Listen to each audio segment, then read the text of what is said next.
the clicker. If I had made any slides, I could advance them.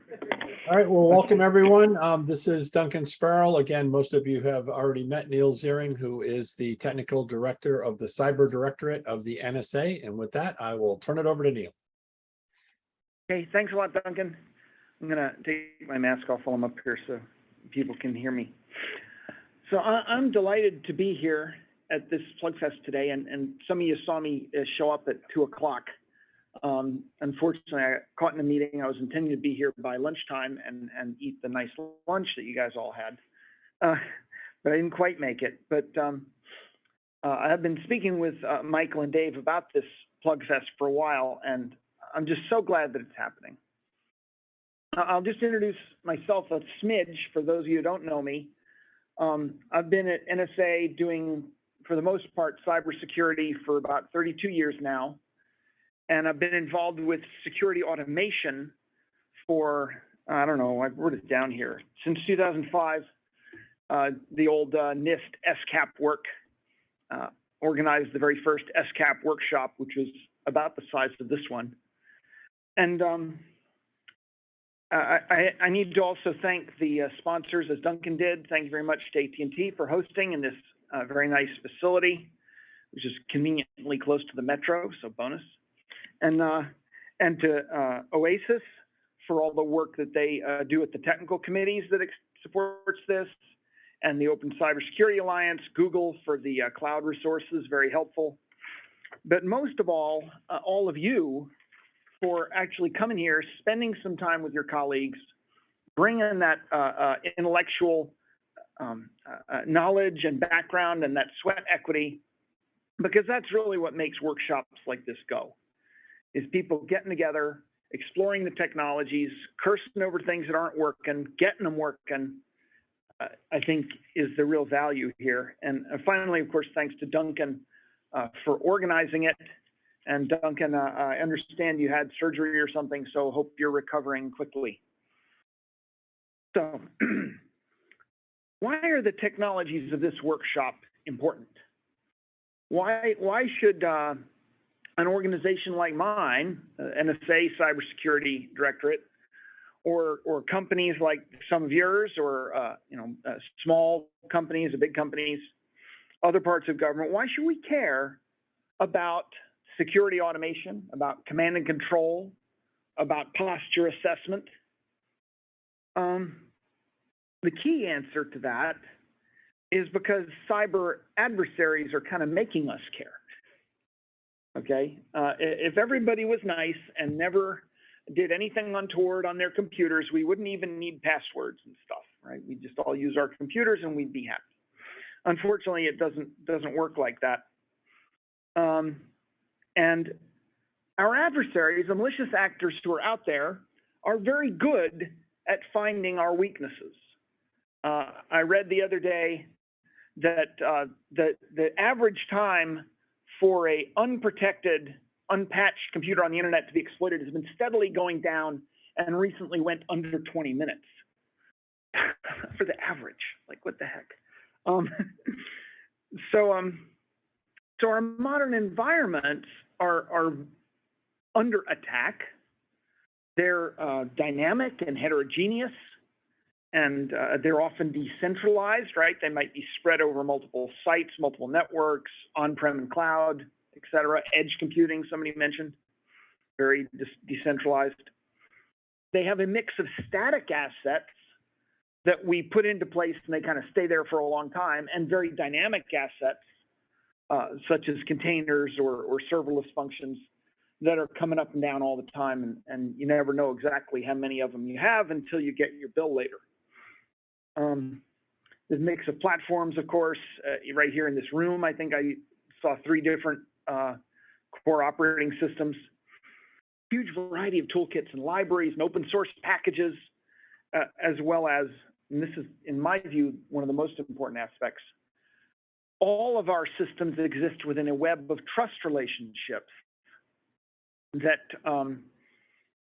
mean that they have exposure through those trust relationships, right? So it's not only how well configured is my system, but how well configured is the service provider in whom I'm reposing a great deal of trust, or the business partner, or whoever. So the vulnerability profile of any given system or application or network it changes frequently, right? It's not static. And several people spoke earlier using Log4j as an example, right? The system that you thought was great yesterday might be your biggest point of vulnerability tomorrow, because it incorporates some piece of software, or potentially even hardware, but usually software, that has a vulnerability you didn't know about. Right? And therefore, and for all of this stuff, the motivation drives us towards needing automated, consistent, repeatable mechanisms that can collect information, process that into usable insight, whether it's about our level of exposure or our current compromises or whatever, and then maintain that over time, right? It used to be the custom, in fact, in some places in government, it still is the custom, to accredit a system once a year. So you might assess its posture once a year. Well, that doesn't really match up with how dynamic our modern environments are. So that sort of automated, consistent, repeatable mechanisms and the processes and practices that go around them are not simple. But the good news is that we do have many of the mechanisms we need to do it. We have architectures like SACM. We have specifications like OpenC2 for command and control, or STIX for threat information exchange. We have formats now for software bill of materials, right? SPDX and CycloneDX being at least the two I'm familiar with. Now, SBOMs are awesome. I love them. And people higher up than me in government seem to love them too, because they keep putting them into government policy documents. They're just one aspect of posture, or of getting that insight, but they're a very important aspect, right? So it's good to focus on them and try to progress our use of them.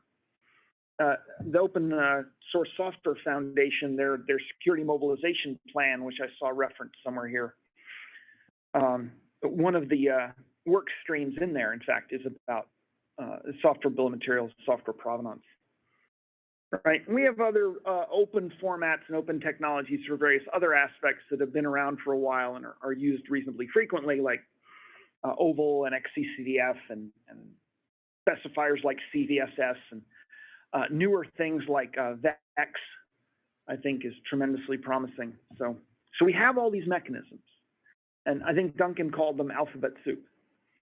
I used to pride myself earlier in my career about any alphabet soup I made had to be unpronounceable. I picked the name for XCCDF, for example. Nobody's going to pronounce that puppy.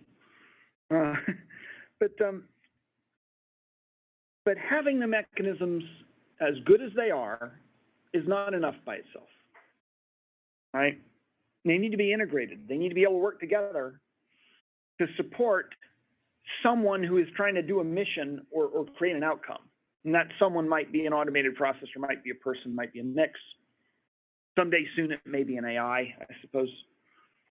The integration has to be with the other tooling that those stakeholders already use. And right, everybody uses a little different. An incident responder doesn't use precisely the same tools as a hunter, or precisely the same tools as a creditor. Well, there's overlap, of course. And then we need practices and conventions for how we apply those things so that folks can work together, right? Now, workshops like this one, I think, are an outstanding and essential aspect of building those integrations and those practices, and you know, so that we can all work with these technologies successfully to create outcomes. Our director, General Noxtoni, there at NSA is fond of saying, "What's the outcome we're achieving here?" And he usually likes to say something along the lines of, we're going to impose cost on an adversary, or we're going to defeat that adversary or kick them out of this network, and you can get more profane on from there. But you know, in the end, I like to measure it by did I give that adversary a bad day? Did I send them home depressed because they could not compromise some important government network or some important commercial network or a university or what have you? And if I did, then that was a good day, and I want to keep doing that. So the stuff you guys are doing here is building towards that, right? And the different standards that are part of this activity or a part of PACE are at different levels of maturity, right? Some of them have been around a little longer, like 6, and some of them are very, very new, like TAC, and in between, right? I would put OpenC2 in between, right? Not as mature as 6, but it's been around for a while. So the lessons that you learned from this work today are really important. I'll echo Duncan and say it's important to capture them. Probably at this stage, it's more important to capture them somewhere while they're fresh in your mind than worry about precisely which GitHub to put them on. You know, put them somewhere, write them down while you're thinking about it. And but you can carry those lessons back to your work in various technical committees or within groups like the Open Cybersecurity Alliance, or, you know, in my case, I can carry it back to thinking about strategy within the national security sort of facet of cybersecurity. You know, we can use these lessons to advance initiatives like the Open Software Foundation's mobilization plan. I have a section here in my notes, you know, about the observations, which I obviously didn't know until, you know, 15 minutes ago. I was impressed with a lot of that. I had read about Kestrel before coming here, but I hadn't really seen any good examples of it. I hadn't read about it enough, obviously. I think that's tremendously promising and a wonderful way to integrate some of these technologies, at least for certain stakeholders, such as hunters or perhaps incident responders. I'm tremendously encouraged by the progress on VEX, right? Because once you have S-bombs, what do you do with them? Well, one of the things you want to do with them is that oh crap moment of a new vulnerability has been announced. How bad off am I? And I watched that happen for Heartbleed within the Department of Defense. It was awful, right? Nobody wants to go through that. And then when Log4j was announced, we're like, oh, here we go again. Wasn't quite as bad. But we don't want to be in that game, right? We want to be in the game of, oh, a new vulnerability comes out. I go to my automated systems, and I immediately know where I must focus my effort, and more importantly, where I do not need to focus my effort, the areas where I'm okay. So I was impressed with that. I thought it was really cool, the sort of initial architecture, right? Let's use an orchestrator, send out some OpenC2 commands, gather the S-bombs, put them in something that can search them, like Elastic. Elastic, of course, is very, very good at searching JSON data, which is very handy. You know, several people identified the need for actuator profiles or maturing of existing profiles to support these sorts of use cases. I think that shouldn't be too bad. OpenC2 has the base mechanisms it needs to do this stuff.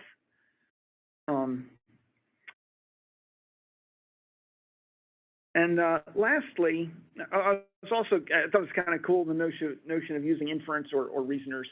I was intrigued by that, so thank you for mentioning it, Vasily. So I was really impressed with all of those things. I mean, I wish I could have been here the whole day. But I think it's wonderful that you guys made it here and worked on this together and drove this technology forward. And, you know, there's a big security conference next week that I'll be going to. And I'll tell you that even coming just a couple of hours of this have given me ideas for all sorts of hard probing questions to ask cybersecurity companies of how they are going to support these sorts of use cases that we thought about here. So to wrap up, because I think I'm probably near my time, I believe that automation and automation of things like posture assessment have the ability to greatly improve our resistance to cyber attacks, or to turn it around, have the potential to give a lot more adversaries a bad day. And that partly maps back to the fact that adversaries are really good at finding needles in haystacks. We've seen that, right? You have 1,000 machines that are well patched and well configured and not vulnerable, but 2 that are not. They'll find those 2. And I think we have good evidence of that over time. So automation is essential to get us to the point where we can have confidence that, no, we got all 1,002 of those hosts locked down or whatever, right? Within the DoD and the government generally, we're huge fans of open interoperable standards. We have heterogeneous networks. No 2 people in government can agree on the things that they should buy or the service providers that they should contract with. So you tend to see some of everything. I'm sure that's true in big companies as well. So we got to have interoperable standards so that we can work with the heterogeneity of our environments. And I think that's true even for small businesses these days, because they use a variety of cloud providers and service providers and so forth. So we are driving in the right direction with the technologies that are being explored here. So by contributing your sweat equity to this event and coming and adding your insights, you've helped to advance the state of cybersecurity in a very positive and beneficial direction. So that was pretty much it for my prepared remarks. I don't know if we have any time for discussion or if people have questions, but if you do, shoot. Well, I'll go ahead and chime in. This is Duncan with I'll say my standard question that I always ask you at these things. How soon do you see, and how much progress has there been, and did the EO help at all with federal government procurement guidelines requiring the kind of things that we talked about today actually being in what you buy? So right now it's all, for the most part, good to do, and you do it for good business practice, but you don't actually differentiate between those that do and those that don't yet. When do you see that occurring? Yeah, that's a great question, Duncan. And I'll say that I'm starting to hear about, at least within the national security parts of government, people starting to build this into their future procurements. Okay, so given the way budget cycles work, that probably means the stuff that they're going to be buying in FY24. But people are thinking about it. That executive order, 14028, I think it was, as well as some of the sort of big vulnerability incidents that have happened, including Log4j, have really opened people's eyes to the exposure that they faced. And I think the community, the security community, maybe needs to do a little bit better job of making buyers aware that this technology is actually out there, that it's not just a spec coming out of NTIA or something, that there are actual products that you can buy and use. And Michael's probably tired of hearing me say this, but this reminds me of the early days of SCAP, where we had some specs coming out of places like MITRE and NIST, but people didn't realize it was something that you could go out and buy. And so it's up to those of us who do know that, folks in this room, to try to spread that message. So I'll make a prediction, Duncan, that it'll be a FY24 procurements for FY24, where we'll start seeing this thing required things like SBOMs and maybe even aspects of PACE and probably things like VEX to be required in government procurements. Thank you. And before you ask, last time I spoke with you, you recommended a book for me to read, and I have been reading it. I'm about halfway done. Thank you. Those of you want to know, it's his favorite book, right? How to Measure Anything in Cybersecurity. Quite a good book. Okay, anything else? No? Okay, well, thanks to all of you very much.